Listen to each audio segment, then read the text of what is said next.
Coming up on All Things Maroon, a softball star balances school and sports. We'll cover the floods in eastern Kentucky and the impact it's had on families. We also had the chance to interview Dr. Sarah Rico Godoy, author and professor here at Eastern Kentucky University.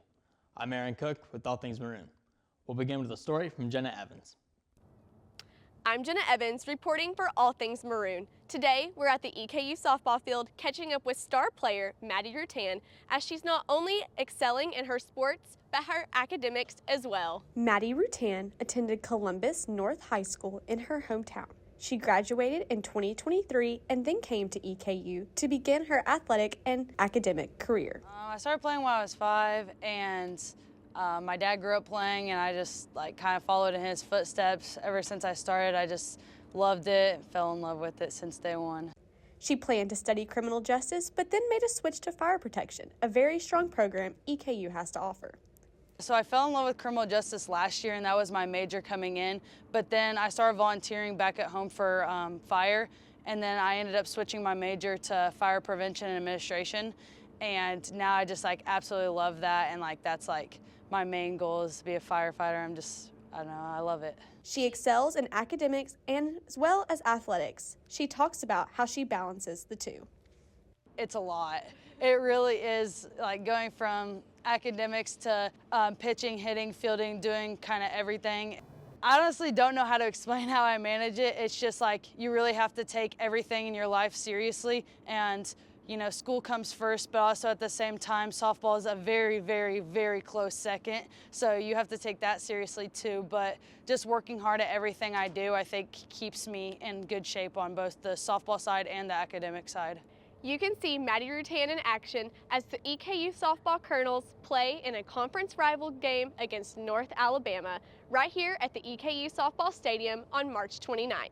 Reporting for All Things Maroon, I'm Jenna Evans. Back to you. Thank you, Jenna. Our next story, we invited Dr. Godoy to discuss her new book and her experience as a writer and teacher. So, thank you so much for joining us. You're welcome. Thank you for inviting me. It's a pleasure. Yeah, of course. So, what were the motivations for you to become a writer? Well, I started with reading, so I love books. I'm a bookworm. My parents had this huge library at home, so I picked up books. I think I started reading probably when I was 7 or 8, big books. Of course, I didn't understand any of them, but I don't know. I really got into narratives, so that's what I do. I write fiction, and I like to write short stories, novels, and yeah, I do remember reading a book, Como agua para chocolate, like water for chocolate is the translation, by Laura Esquivel. She's a female author, Latin American, so I don't know, that really impacted me, and I remember thinking, I really want to write like this. And of course, as I grow older, I read the Harry Potter books and all of these sagas, and I just thought I really want to create stories. I want to tell stories, and yeah, that's pretty much what inspired me to write. Mm-hmm. Mm-hmm. What was the motivation for Those We Were? Okay, so that short story I started writing 6 years ago, and I remember it was incomplete, but then probably 3 years ago I got a Facebook message of an author who was making an anthology, and she's like, well, someone gave me your name, and they say you're a young writer from Central America, so I'm from Honduras, that's where I'm from, and she was collecting all these stories to make a book with young female writers from Central America. And she said, send me what you have. And I'm like, oh my God, I don't have any finished short stories. But then I go back to this story. I kept thinking about this story for a long time. And I went back to the story and I said, I will finish this one. Because they asked me for a length, right? So they say it has to be more than 6 pages. And I think I only had 2. So I was like, okay, I'll finish it. And the inspiration behind that was my experience as a female immigrant in the U.S., a women immigrant in the U.S., more specifically a Honduran What did the writing process look like when you got started? Yeah, so like I said, well, went back to the story, and I think I finished it in like 3 weeks. But it was intensive work. So every day I was writing for at least 2 hours, and then the last day I was editing it for like 4 or 5, because I'm a perfectionist sometimes, and I wanted something good. But yeah, that's pretty much how it looked like. And I sent it to the person, the author, Gloria Hernandez. She's the one who created the anthology. And she said it was good to go. Like, I think she only made a few corrections to the story. Nothing on context. It was more like, editing thing, like grammar or structures. But yeah, it was ready to go. And I think it was published probably like a year after I submitted it. So first of all, I'd like to congratulate you. Thank you. On winning the transformative teaching award. Yeah. And how does your writing research affect your teaching? Yeah, so I've been only talking about my creative work, right? But I'm also an academic researcher. So I also work on migration and diaspora on my research.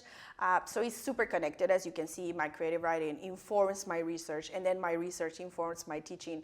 And how does that happen? Well, I usually like to teach Spanish language classes, but I also teach culture and languages and literature classes of Spanish. So I include these narratives sometimes, like short stories about migration, try to tackle multicultural backgrounds, and it's definitely helping my teaching every day. As I'm an immigrant myself, I can also relate to students who have migrated here, or they're first generation students, because even though my parents went to college, I am a first generation immigrant, all right? Yeah. So I feel like I can relate to them in that level, and I would say it makes me be curious about the future too. So writing about all of these topics makes me think what's going to happen and how is this going to affect students. We really appreciate your time and insight, and just taking time out of your day to come and be on the show. Thank you so much. Thank you for having me. This was great. Thank you.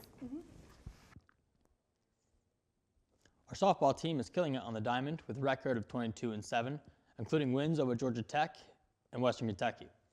Softball has a 2-game home stand March 28th and 29th against North Alabama. For our next story, we'll explore the effects of recent flooding in Eastern Kentucky. Our reporters spoke with students from the University of Pikeville about their experiences and observations during the floods. I'm Connor Smith with All Things Maroon here at the Student Life Office inside the PAL building, where students can help their peers who have been affected by recent flooding throughout Kentucky. Reaching anywhere between 2 to 6 inches of rainfall from February 15th through the 16th, residents in southwest and central parts of the state saw record high crests of their local rivers, thousands of homes destroyed, and potentially millions of dollars in damages. We reached out to Kimmy Sloan and Cassia Blackburn, 2 students, to hear how they've been affected and what they're doing to recover. But like everyone around me, it was like probably 5 or 6 feet in their house, and then it got 4 feet in our garage. And then by the time that we tried to leave, the roads were completely blocked. So we had to like wade the water again, like with side-by-sides to get back to our house. So we ended up just staying at our house while the flood hit, and it looked kind of like we were in the middle of a lake. Our community has really come together a lot and been able to help each other. We've helped clean up stores or just rip up floors and sheetrock, just trying to clean up and help as much as we can. Yeah, and at school they were like posting, they were like, if anybody wants to come help, like you can come here and they'll take you to help. And it was just good to see everybody like actually come together, even when they're not from here. Efforts are being made on campus to help alleviate some of the damages, with a donation drive being organized by the Student Life Office. So, especially being Eastern Kentucky University, we do have a large demographic of students that are from southeastern Kentucky. So obviously we do have a lot of students that were affected and impacted, their friends and family. We had decided that we were going to do a centralized effort and kind of ask everyone to help participate with us, instead of having the several different things going on and then kind of creating a little discourse with trying to get all of those donations and things down to the people that actually need them. The most popular and most needed items are like brooms and shovels, cleaning supplies, especially like mold killer or bleach, clothing, Dawn dish soap, like good trash bags, like, you know, like the hefty, like black ones. And then of course, plastic totes for storage and things like that. If you or a peer have been affected, please reach out. If you would like to make a donation, the Student Life Office in the Pell Building is open from 8:30 to 4:30, Monday through Friday. This is Connor Smith with All Things Maroon. That's it for today on All Things Maroon. Hope you'll join us next time. This is Aaron Cook, signing off.